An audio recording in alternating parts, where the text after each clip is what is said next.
inclinado a sempre pregar a respeito de Cristo. Eu acho que é um dos desafios de qualquer pregador. Porque, gente, olha, é fácil quando a gente escolhe um tema e estuda a respeito de um tema. É muito bom. E em algumas... Presta atenção. Eu não estou dizendo que isso é errado, gente. Porque, às vezes, o tema a gente precisa abordar algumas situações que o próprio Jesus quer que a gente mude o nosso coração. E a gente pode falar a respeito de Jesus disso. Mas o que eu quero dizer para você é que o meu coração está inclinado, principalmente agora no mês de dezembro, que a gente vai celebrar o Natal. O Natal, irmão, Jesus não nasceu em dezembro. Amém? Mas todo bom cristão aproveita essa data para falar de Jesus. Em alguns países perseguidos, o que Ibo falou, o Natal é a única oportunidade. O Natal e a Páscoa é a única oportunidade em que o governo deixa que seja propagado e falado a respeito do Evangelho de Jesus. E é um dos maiores desafios, irmão, a falar a respeito de um ser, de um homem que é Deus, que, irmão, a nossa imaginação não consegue abordar. Que a nossa imaginação, que o nosso intelecto não consegue falar a respeito de tudo aquilo que representa Jesus. E glória a Deus, irmão, sabe por quê? Porque diante das minhas limitações, eu sei que o Espírito de Deus pode semear no seu coração essa noite. Eu sei que naquilo que eu não consiga falar, o Espírito de Deus pode ministrar o seu coração. E eu fico tão impressionado, porque às vezes eu escuto as pessoas falando assim, eu aprendi isso aqui no culto que o pastor Zé pregou. Aí a pessoa fala, tão muito mais bonito do que eu. Eu falei, meu Deus, isso não fui eu que falei. Eu tenho certeza disso. Mas o Espírito de Deus soprou o coração daquela pessoa pela oportunidade de ouvir um homem falho que eu sou. Então eu quero dizer para você assim, quem é Jesus para você? Quem é Jesus? Mateus 16. Você pode abrir sua Bíblia. Mateus 16. Eu acho que é no verso 16. Não, no verso 13. Mateus 16, no verso 13. Eu quero ler esse texto. É um texto muito conhecido.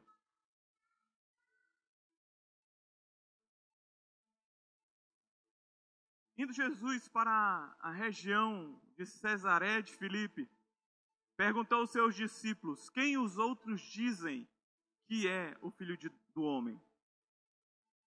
E eles responderam, uns dizem que é João Batista, outros dizem que é Elias, e outros dizem que é Jeremias ou um dos profetas.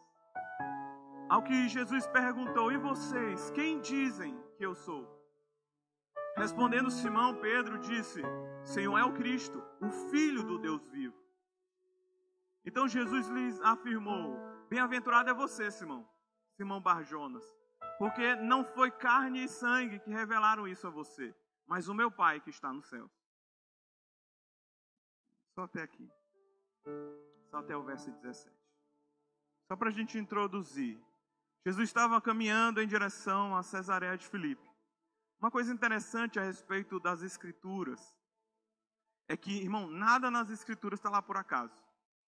A cidade que Jesus estava, aonde ele falou, todas as coisas são conectadas por um grande arquiteto chamado Deus. Nada é de forma aleatória ou tem chaves e palavras soltas na palavra de Deus. Sempre ela vai querer trazer algo ou nos revelar algo a respeito daquilo que Jesus estava falando ou daquilo que Jesus estava fazendo. Qualquer texto nas Escrituras, irmão, você vai poder pegar. Até aqueles mais sem sentido, todos eles estão cooperando para a obra redentora de Jesus Cristo na cruz. Tudo, tudo. Não há vírgula, não há ponto, não há nada fora, nada dentro da palavra que não seja para a nossa edificação e nos apontar para Deus, nos apontar para Jesus. E o interessante dessa cidade chamada Cesareia de Filipe é que é uma cidade que tinha acabado de trocar de nome. Porque antes essa cidade se chamava Panéias. E era uma cidade pagã. Era uma cidade cujo o nome era representando o deus Pan. Por isso que veio de Panéias. E é interessante porque o panteão grego, ou os deuses gregos, era exatamente o que essa cidade adorava. Então lá tinha todos aqueles imensos deuses, gregos, e tudo era um deus. Ao deus do amor, ao deus do raio, ao deus trovão. né? Todos aqueles deuses eram representados por essa cidade. Quando Jesus chama os seus discípulos para falar, eles estavam olhando as estátuas ao Deus desconhecido, ao Deus do amor, ao Deus. Então, o que é interessante é que aquela cidade eram vários deuses. Então Jesus chama os seus discípulos justamente para perguntar: quem o povo está dizendo que eu sou? Porque diante de todos eles, quem vocês acham que eu sou? Então a grande pergunta foi feita aqui, nesse cenário de um panteão, né? O panteão quer dizer pan, que é todos, e tel, que é Deus, todos os deuses. Diante de todos os deuses, Jesus chama os seus discípulos e pergunta: quem vocês dizem que eu sou? Quem a multidão está dizendo que eu sou? Essa é a primeira coisa que a gente tem que estar na mente. A segunda essa é uma pergunta chave. Porque essa pergunta, irmão, se você conhece um pouco das Escrituras, você vai saber que ela define completamente tudo que você vive nessa vida e por toda a eternidade. Porque eu só conheço os mistérios de Deus e eu só tenho realmente uma vida daquilo que Deus tem para mim se eu respondo essa pergunta de uma maneira correta. Porque se eu posso responder: não, Jesus é um dos profetas, Jesus é uma reencarnação de Jeremias, de Elias, ele é João Batista, ou ele é qualquer outra pessoa, eu estou totalmente fora do plano real de Deus. Então a resposta a essa pergunta é a grande pergunta da nossa vida: quem é Jesus? Quem é Jesus? E às vezes a gente é acostumado com o evangelho, irmão, a gente é acostumado com a igreja. Mas quem é Jesus pra gente, cara? Jesus foi algo que foi passado de pai para filho. Jesus eu me sinto bem. Ele é um homem bom. Não, quem é Jesus? Quem verdadeiramente é Jesus? Às vezes, a gente entende algumas coisas de forma errada. E quando a gente pergunta assim: quem é Jesus? Não é uma interpretação nossa de quem é Jesus. Irmão, a nossa cultura e a nossa realidade, ela é muito definida por aquilo que a gente acha que é verdade. Só que a verdade só existe uma. E a verdade é aquela que é verdade de fato. Certamente é aquilo que é a verdade. Não é aquilo que eu acho, não é aquilo que eu interpreto, não é aquilo que eu vejo, não é aquilo que eu penso. É aquilo que é a verdade e acabou. Você está comigo? Vamos lá, gente. Vamos lá, vamos mais profundo.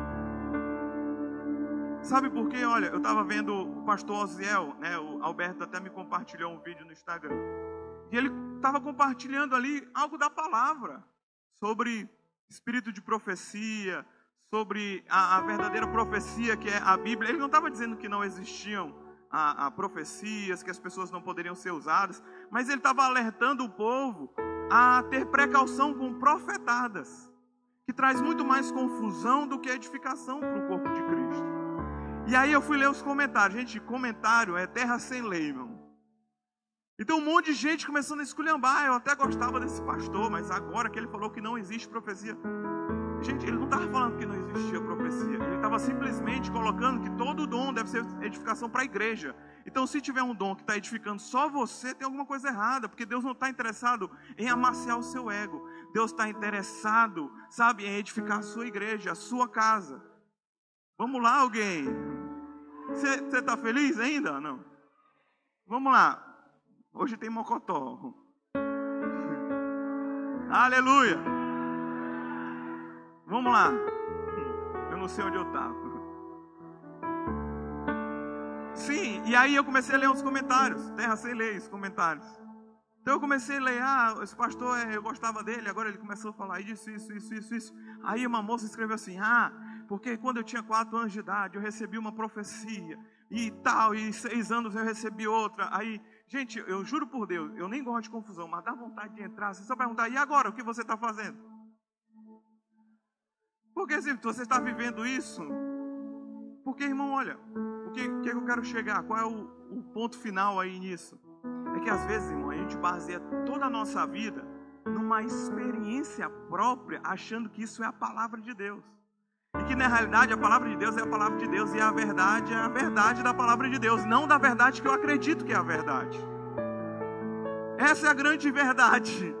É que quando a gente fala a respeito de Jesus, não é um Jesus histórico, não é um Jesus religioso, não é um Jesus que você acha. É Ele que é Jesus e acabou. É o que a palavra diz que é Jesus, é Ele, essa certeza e essa verdade. Não há margem para interpretações, há margem para revelações. Qual é a diferença? A interpretação é diante daquilo que é a minha cultura, diante daquilo que eu acredito, diante da minha história, diante dos meus traumas, diante das minhas felicidades, diante daquilo que eu passei na minha vida. Isso é uma interpretação, diante daquilo que eu sei. Mas Deus não se interpreta. Você recebe uma revelação daquilo que é Deus. Porque nem a sua compreensão é capaz de saber de quem é Ele, e nem daquilo que Ele fez por você. Mas é o próprio Deus, através do Espírito de Deus, revela dentro de nós todas as grandezas que Jesus fez e tudo aquilo que Jesus é. E essa é a verdade. Então, cara, sinceramente, não é o que você acha quem é Jesus. Não é aquilo que a história fala quem é Jesus. O que vai realmente responder essa grande pergunta é: quem é Jesus por Jesus? Quem é Jesus por Deus? Quem é Jesus na verdadeira verdade? E é isso que nós temos que ter como um marco no nosso coração. São pilares, irmão, que eles não podem jamais ser abalados. Isso precisa estar muito certo no meu coração. E eu quero construir isso com você. Quem é Jesus? Quem é? C.S. Lewis, todo mundo conhece. Amém? Um escritor, filósofo do século XIX, já no século XX. Escreveu as Crônicas de Nárnia. Tem um livro, Cristianismo Puro e Simples. E ele traz uma coisa interessante, chamado o Trilema de C.S. Lewis. Alguém conhece? Amém. Amém. Não tem problema. Vamos construir juntos. Dá um glória a Deus aí, um aleluia. Se eu não conseguir terminar a pregação, não tem problema. Eu termino no próximo domingo, ou no próximo sábado.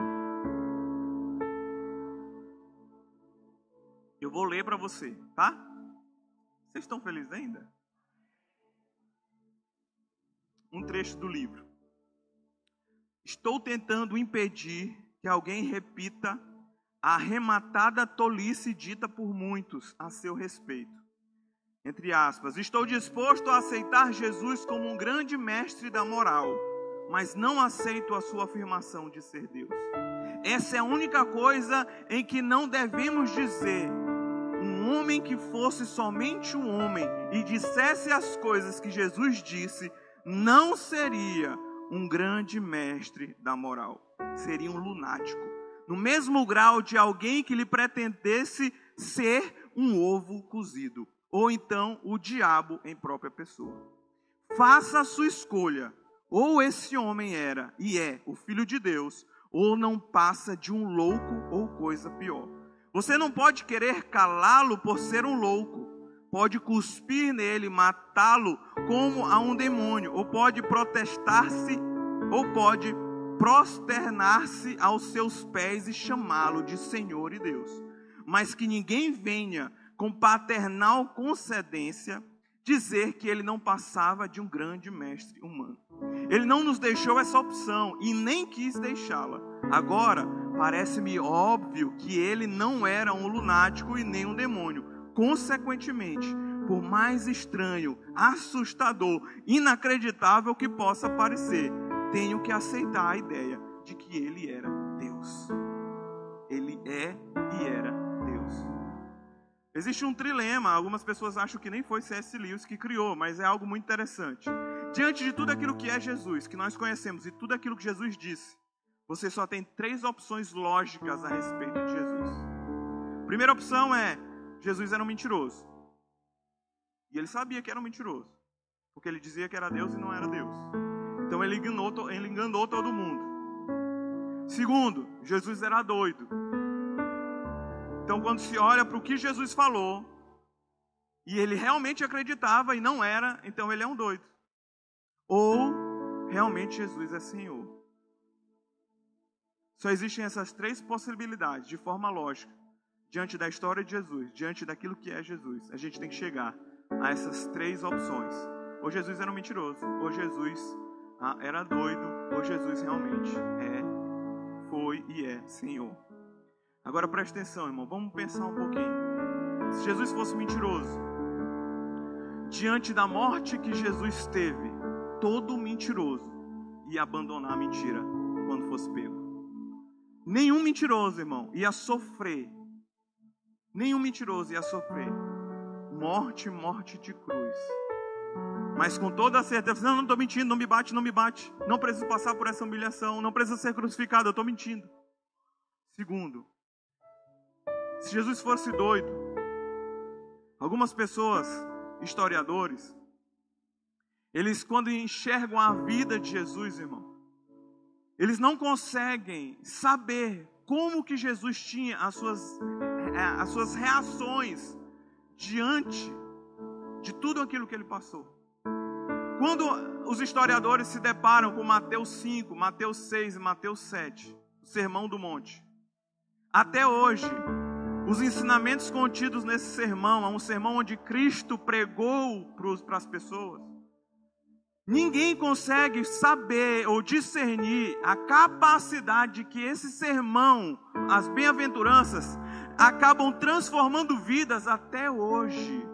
E essas realidades ditas para um homem são transcendentais, atemporais e são mais atuais do que o jornal, que vai sair amanhã.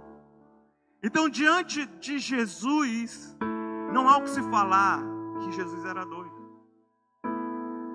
Agora, algumas pessoas acreditam até mesmo que o Jesus que é descrito na Bíblia é uma lenda. Então tem um historiador chamado Philip Schaff, que fala o seguinte, ele fala, olha, é impossível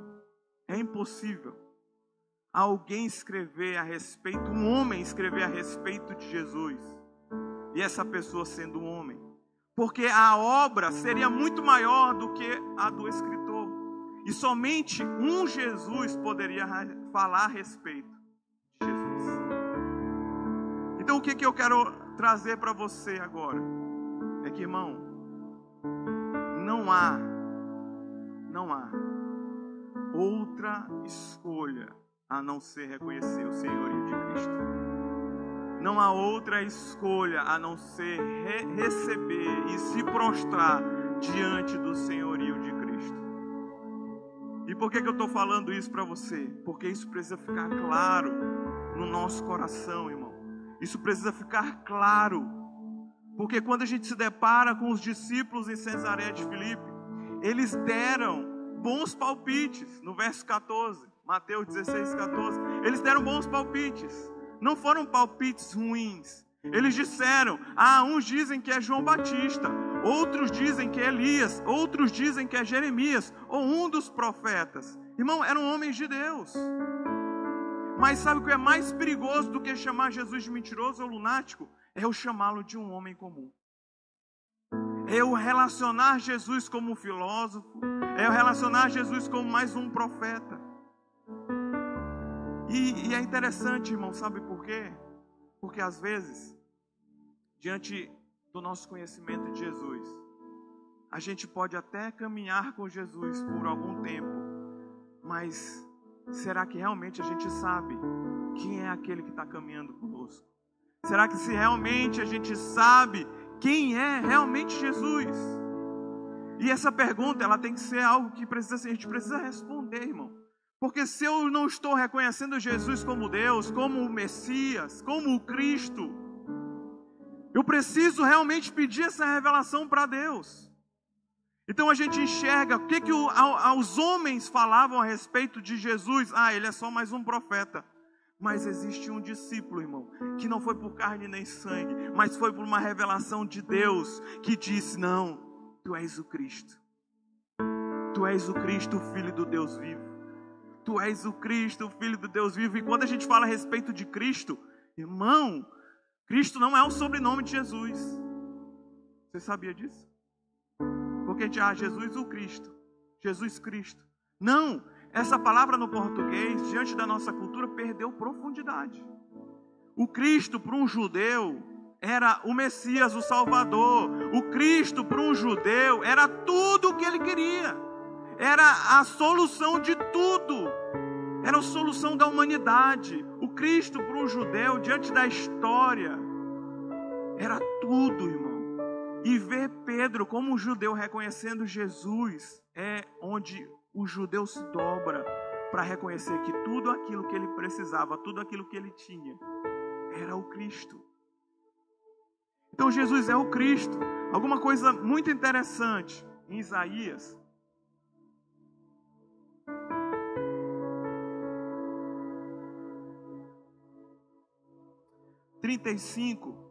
Fala a respeito do Messias, dessa primeira vinda do Messias. Eu quero ler no verso 5, Isaías 35.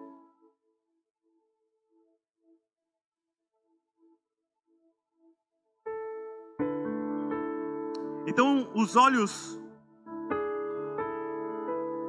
eu vou ler aqui. Então se abrirão os olhos dos cegos, e se desimpedirão os ouvidos dos surdos. Os coxos saltarão como as corças, e a língua dos mudos cantará, pois as águas arrebentarão no deserto, e ribeiros no ermo. Amém? Eu achei num livro chamado Os 4 Milagres Messiânicos, Dr. Arnold G. Não sei falar o sobrenome dele nem a pau. Fruchtenbaum. Ele é um judeu que decidiu entregar a sua vida para ser evangelista de judeu. E ele escreveu esse livro falando a respeito da história do judaísmo naquela época de Jesus. E não sei se você sabe, mas na época de Jesus existiam 3 tipos de religiosos. Existiam os fariseus, os saduceus e os zelotes. Existiam os fariseus, e eu quero me atentar só aos fariseus. Quem eram os fariseus? Eles eram os mais estudiosos da palavra. Eles eram aqueles que guardavam a palavra tal forte. Os zelotes eram zelosos, eles eram fortes, eram rebeldes, eles iam contra o sistema, iam contra Roma. Eles achavam que o Messias ia vir se eles se posicionassem para guerrear contra Roma na mesma hora. Então eles eram violentos, eram homens que se colocavam como guerreiros.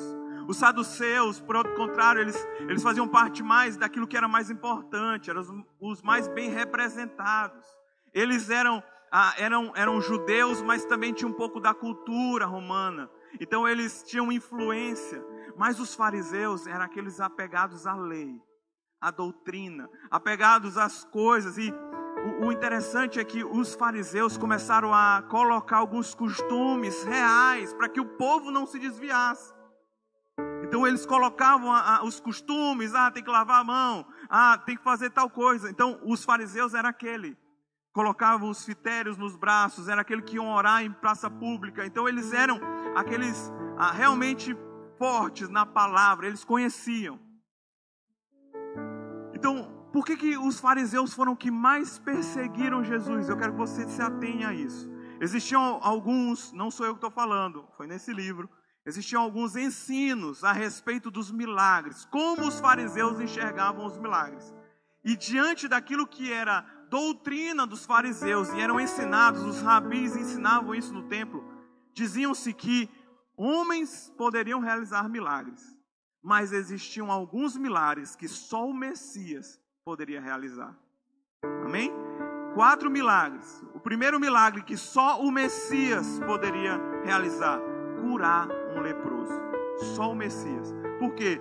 Foi estipulado lá na lei de Moisés que se alguém fosse curado, existiam várias, eu não vou entrar a fundo nisso, mas existiam várias coisas que o sacerdote precisava reconhecer se realmente aquela pessoa estava com lepra, realmente se essa pessoa foi curada, realmente trazer de volta, entregar à sociedade, porque quando você era leproso, você era colocado para fora do povo, para fora do arraial para se curar. Só que acontece o seguinte, irmão, a gente só vê 2 coisas a respeito de lepra no Antigo Testamento. Primeira é Miriam, quando foi contra Moisés, então ela foi ali pega de lepra e foi curada. Só que isso foi antes da lei. Foi na medida que eles estavam recebendo a lei. E a segunda foi um sírio chamado Naamã, que foi curado da lepra quando ele mergulhou no Rio Jordão. Mas não era judeu, era sírio. Tanto que no livro de Lucas, você está bem aí hoje?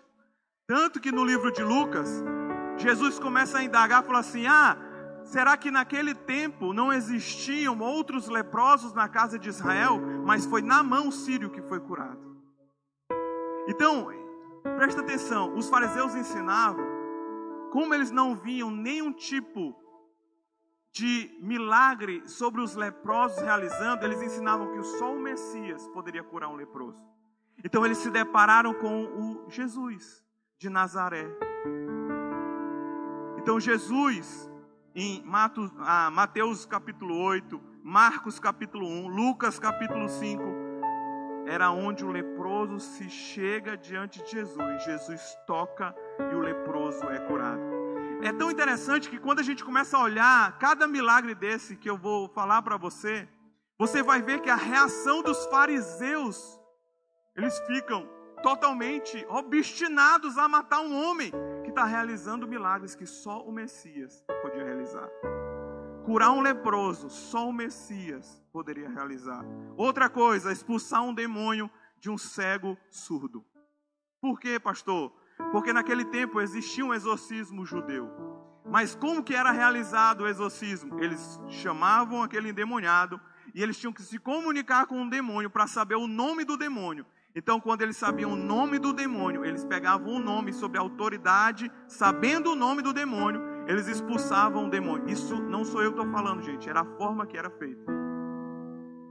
Mas, por isso que quando a gente vai ler em Mateus capítulo 12, a partir do verso 22, falam que pegaram um endemoniado surdo e cego, mudo e cego, e colocaram diante de Jesus para tentá-lo, para prová-lo. Por quê? Porque como que ia saber o nome se ele não falava? Então, o que os rabinos falavam é, se um endemoniado for curado e liberto, e ele não podia falar, é porque só o Messias poderia realizar esse milagre. Outro milagre, a cura de um homem nascido cego. João capítulo 9. Então, o que eles acreditavam? Que se a pessoa se tornasse cego durante a sua vida, alguns homens que sabiam talvez de medicina, que talvez sabiam de alguma coisa, poderia ajudar aquele homem a voltar a enxergar, tinha uma erva, alguma coisa. Então os rabinos explicavam, ensinavam, só o Messias pode curar um homem cego de nascença. Eu quero que você perceba uma coisa. Nenhum dos milagres que foram contados a respeito de Jesus, porque se você abrir a tua Bíblia lá no último capítulo de João, você vai ver que muitos milagres Jesus fez e que não seriam capazes de se colocar no livro. Tudo isso Jesus veio para mostrar para o povo que não era mais um profeta.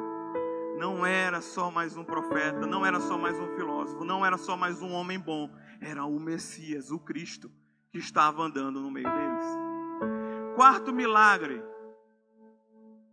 ressuscitar um homem morto depois de 4 dias. Existia um ensino dos fariseus em que quando o homem morria, 3 dias o seu espírito ficava rondando ainda e havia possibilidade dele ser reanimado. Mas depois de 4 dias, só o Messias poderia ressuscitar um morto de 4 dias. Por isso que Jesus se demora, por isso que Jesus espera. Não, ele está só dormindo. Só que mesmo para cumprir todas as profecias messiânicas, Jesus teve compaixão, porque Jesus chorou quando ele viu a morte de Lázaro. Sabia que existiam, irmão, tantas profecias a respeito de Jesus, tantas profecias, que se realmente o Messias não fosse Jesus, hoje não teriam mais como acontecer.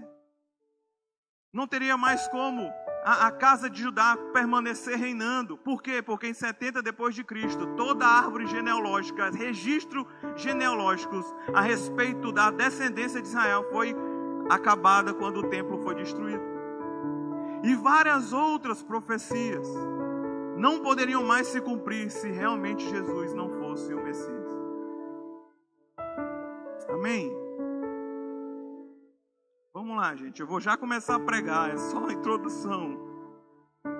Da glória.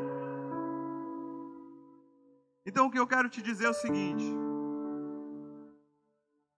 Quando houve um pecado no Éden, Deus na mesma hora anunciou o seu plano de redenção através do Messias, através do Cristo. O Cristo, a profundidade dessa palavra, era a solução de toda a humanidade. Então Jesus foi reconhecido, mas essa revelação, irmão, não veio de Pedro. Veio de Deus através de Pedro. E por que eu estou te dizendo tudo isso? É que pode acontecer, irmão, da gente estar ligado à igreja, vindo nos cultos dia de sábado e domingo, indo nas células, andar com Jesus dia após dia e não reconhecer que Jesus é o Messias, é o Cristo. Essa é a grande verdade. Aconteceu com os discípulos no caminho de Emaús. Eles estavam anos e anos andando com Jesus. Então Jesus passa por aquela morte na cruz e eles começam a andar. Vão para Emaús, então aparece um homem começando a falar a respeito dos mistérios de Deus, desde os profetas até os últimos acontecimentos. O coração deles queima pela palavra, mas os seus olhos não se abriram para reconhecer Jesus. O grande problema, irmão, é que a gente pode estar interessado em tudo que o Evangelho pode me proporcionar e esquecer aquilo que é mais importante, que é Deus, que é Jesus. Eu posso estar olhando para o carro novo, eu posso estar olhando para a casa nova, eu posso estar olhando para um relacionamento novo, eu posso estar olhando para os benefícios que eu acho, mas eu posso estar indo, tendo o coração aquecido pelas profecias a respeito de Jesus, olhando pelas profecias messiânicas, sabendo e tendo a certeza que Jesus é o Messias, mas eu não ando como alguém que realmente crê que Jesus é o Cristo. E esse é o pior engano que a gente pode levar, irmão, porque diante daquilo que nós vivemos hoje, presta atenção, Atos capítulo 16, tem uma história onde Paulo encontra com uma mulher que estava endemoniada. E ela dizia: eis os homens de Deus que estão falando os mistérios de Deus, que falam sobre a salvação de Deus. Presta atenção. Era um demônio que estavam falando coisas boas. O demônio não estava mentindo, mas de onde estava vindo essa revelação? De um espírito adivinhador que estava sobre aquela mulher. Até que Paulo se zanga, expulsa o demônio daquela mulher e ela se cala. Por que eu estou te dizendo isso, irmão? Porque diante, sabe, da internet, diante das coisas que você pode estar ouvindo de um lado e de outro, você pode estar achando bom, pode estar sendo bacana, pode estar amaciando o teu ego, mas pode também ser um grande demônio falando sobre a tua vida. A gente precisa, irmão, ter discernimento. E a única forma de ter discernimento é reconhecendo Jesus, que Ele é o Cristo, e sendo intimidade com esse Cristo. Reconhecendo as Escrituras, reconhecendo a palavra de Deus, irmão. Porque às vezes até Deus quer falar com você. Sai daí, senhor. Sai desse lugar que tem uma Jezabel. Aí o cara pergunta: mas quem é Jezabel? Por quê, irmão? Porque tu não sabe quem é Jezabel, abestado. Tu não conhece as Escrituras. Tu não sabe discernir um espírito adivinhador de realmente uma profecia. Porque tu não tem base. Eita glória, começou. E agora, Bia? Porque, irmão, quando a gente se diz cristão, vamos lá. Quando a gente se diz cristão, a gente fala assim: eu não sou adúltero, eu não roubo ninguém, eu não estou falando mal de ninguém, eu sou cristão. Beleza, bonzinho, mas presta atenção, Adão também não era isso. Adão não ia na festa, Adão não bebia, Adão não se drogava, mas Adão pecou e nos afastou completamente de Deus. Por quê? Porque ele deu acesso a um demônio pudesse falar sobre a sua vida, e diante dessa influência, ele pecou contra Deus. Não era sobre aquilo que Adão fazia, mas foi todo o acesso que ele concedeu. E por que eu estou te falando isso, irmão? Porque às vezes a gente dá mais acesso ao Instagram e ao nosso celular do que a Bíblia, do que a palavra de Deus. Às vezes, gente, presta atenção, Presta atenção, Jesus não está interessado, gente, eu falo isso com todo temor.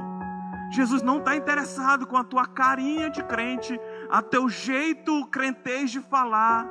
Jesus está interessado no teu coração, que só Ele sabe como é. Então, cara, é porque a gente às vezes é tão ligado à aparência. Eu vi outro dia um pastor falando assim, é por isso que a gente tem mais espelho em casa do que Bíblia.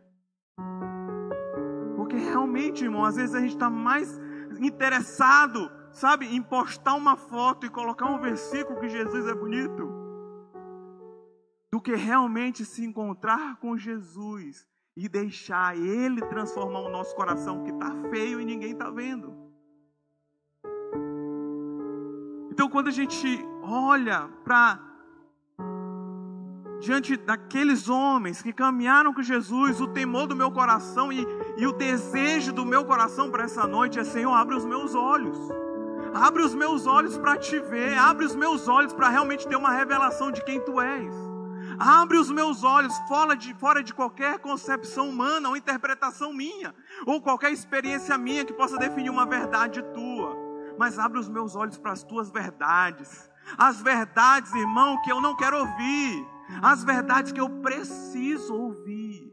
As verdades que me mudam. As verdades que me tocam, que me transformam. Essas são as verdades. Essas são as verdades. Mas eu preciso, irmão, dizer e responder essa pergunta: quem é Jesus? Quem é Jesus? Quem é Jesus? Sabe por quê, irmão? Porque essa resposta, ela deve impactar a minha vida. Cara, crer. Quando a gente se depara com as Escrituras, fala assim: todo aquele que confessar que Jesus Cristo é o Senhor, este será salvo. Amém? Mas presta atenção, ele fala: aquele que confessa com a sua boca, mas crê no seu coração. Não é só falar, é crer no coração. E o que é crer no coração? É ter fé. Ora, sem fé é impossível agradar a Deus. Amém? Mas o que é a fé, irmão? A fé é uma fé prática, porque senão ela se torna morta. Fé é o saber e acreditar, mas viver como alguém que acredita. E eu não estou falando a respeito de salvação. Preste atenção. Uma vez um pastor estava num avião lendo sua Bíblia. E o rapaz que sentou do lado dele falou assim: o que eu preciso fazer aí para ser salvo? Então o pastor virou para ele e falou assim: é fácil. É só você ser perfeito do dia que você nasceu até o último dia da sua morte. Você não pode ter erro moral, você não pode ter um pensamento ruim, você não pode fazer nada de errado. É só você ser perfeito em todas as coisas. E virou para ler sua Bíblia de novo. E o cara ficou espantado e falou assim: mas isso é impossível. Aí chegamos no grande ponto. Porque é impossível para o homem se salvar. É impossível para o homem se justificar diante de Deus. Cara, se você pega sua melhor obra da sua vida, a melhor coisa que você já fez na vida, eu dei tudo aos pobres, pega a sua melhor obra. Se você chegasse agora diante de Deus, só essa, irmão, sem nada das coisas que você fez errado, só essa, se você chegasse agora diante de Deus, você seria condenado. Porque as nossas maiores obras diante de um Deus santo é trapos de imundície. E por que é tão desconfortável falar de um Deus santo? Porque nós não somos. Essa é a grande verdade. É desconfortável, dá temor até de falar, dá temor de pregar. Então qual é o maior escândalo do Evangelho? É um Deus santo olhar para cada um de nós. Qual é o maior escândalo do Evangelho? É como que um Deus que é justo, que é santo, pode tirar uma pena de alguém que merecia essa pena. Ora, se a gente olhasse as pessoas, talvez não, vamos fazer melhor. Se você pegar a sua vida e você sofresse uma injustiça, alguém te fizesse muito mal, e você vai diante de um tribunal, e esse juiz olhasse para a pessoa e falasse assim: eu te absolvo. Você acha que isso seria justiça? Não.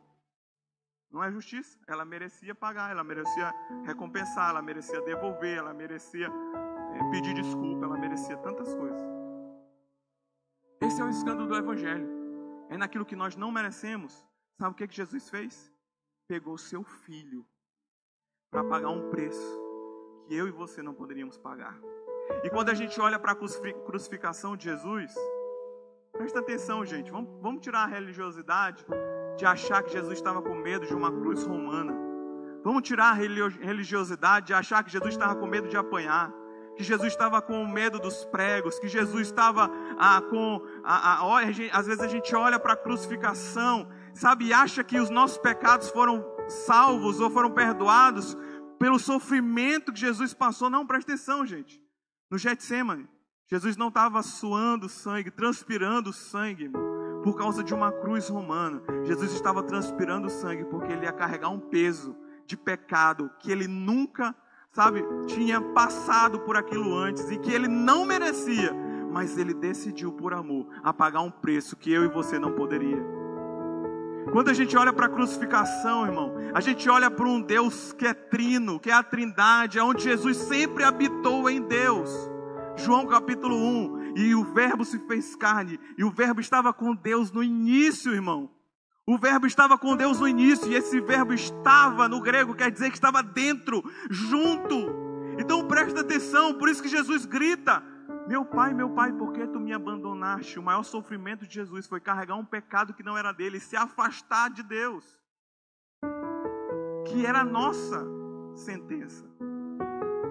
Então ele humilhou ali na cruz um escrito de dívida, e humilhou ali, sabe quem? As potestades. Ele humilhou ali, irmão. Ele humilhou ali Satanás, ele humilhou ali a morte. Então, através daquele sacrifício de um cordeiro perfeito, ele pôde agora salvar a nossa vida. Então, quando a gente fala isso, irmão, isso precisa ter um impacto muito maior do que qualquer coisa na nossa vida. Isso tem que abalar nossas estruturas, irmão, em saber que diante de um Deus santo, eu sou o maior pecador. E que se a gente for lançado, entre os maiores criminosos do mundo, presta atenção nisso. Se a gente for colocado num local onde tem os maiores criminosos do mundo, você não pode dizer lá: eu não matei igual esse cara. Não. A única coisa que vai te diferir, de fazer diferença na tua vida, se você vai ficar lá ou não, é se o sangue de Cristo está sobre você. É se alguém pagou o preço por você. Não é porque você é bom. Então, diante da cruz, nenhuma virtude minha pode ser colocada nessa obra. Nenhuma virtude, nenhuma boa obra, nada de bom da minha vida pode ser colocado diante da obra. Porque se eu coloco, eu sou bom nisso, eu faço isso, você está acabando de destituir essa ideia de que Cristo é o Senhor da tua vida. Quem é Jesus para você, cara? Sai com isso hoje. Quem é Jesus? Quem é realmente Jesus? Ele é um homem. Ele é um bom homem. Ele é um profeta. Não. Se você tem dúvida, pede uma revelação de Deus. Mas se realmente você acredita que Jesus é Senhor, dedique-se a sua vida a Ele. Diante de tudo aquilo que Jesus fez naquela cruz, irmão. Por isso que o apóstolo Paulo fala: entregai-vos os vossos corpos como sacrifício racional. Irmão, é racional por quê? Porque diante de tudo aquilo que Jesus viveu, diante de tudo aquilo que Jesus passou, de forma racional, a melhor coisa e a única coisa que podemos fazer é devolver esse sacrifício, é entregar a nossa vida a Deus. Não de uma forma que vai suprir, mas é que de forma racional, irmão, a única coisa e a única escapatória da minha vida é entregar a minha vida para Jesus. Quem é Jesus? Só mais um profeta? Quem é Jesus, cara? Isso tem que ser claro no nosso coração. E a minha vida, ela deve ser completamente moldada sobre a verdade de Jesus. Você está feliz ainda?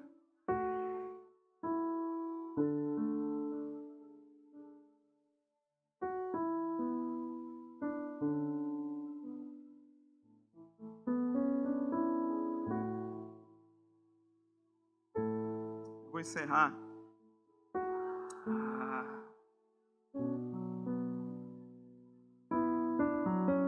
Eu quero te contar uma ilustração. Digamos que você possui algumas ovelhas. Você é um pastor de ovelhas. E no local onde você guarda as suas ovelhas existem coiotes. O que você faria para proteger as suas ovelhas? Como você solucionaria o seu problema?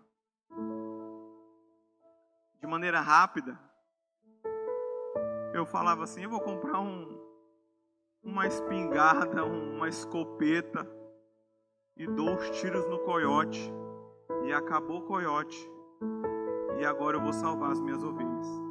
Amém? Não vou pedir para você levantar a mão, mas acho que era quase unânime. Então, você solucionou o seu problema? Você solucionou o problema das ovelhas? Você solucionou o problema dos coiotes? Não. Você matou os coiotes. Isso não é uma solução. Segundo, outra opção. Eu poderia prender esses coiotes numa jaula. Eu solucionaria o problema do pastor, o seu problema? Eu solucionaria o problema das ovelhas? Eu solucionaria o problema dos coiotes? Não.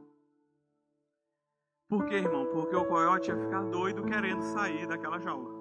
Ele ia ficar de um lado para o outro e na sua menor chance ele escaparia e provavelmente pegaria uma ou duas ovelhas.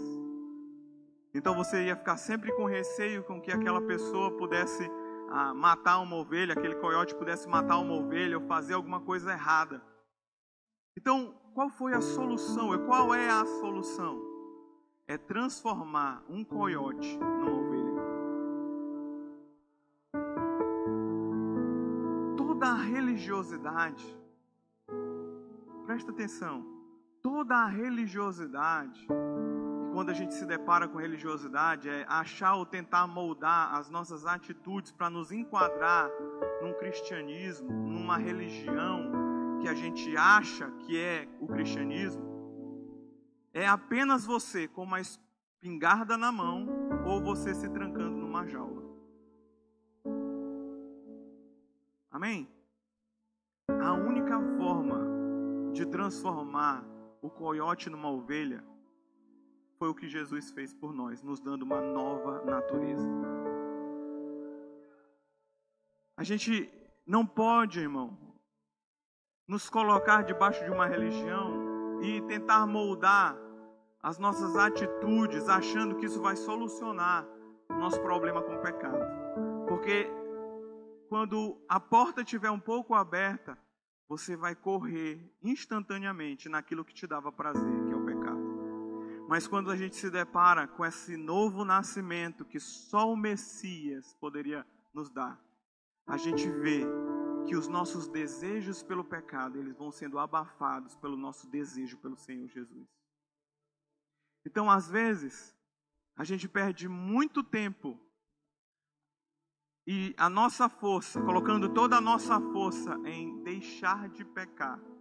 Mas enquanto a gente deveria colocar toda a nossa força e o nosso empenho em ter intimidade com aquele que pode mudar a natureza para me afastar do pecado. Amém? Você pode se colocar de pé, eu quero orar por você.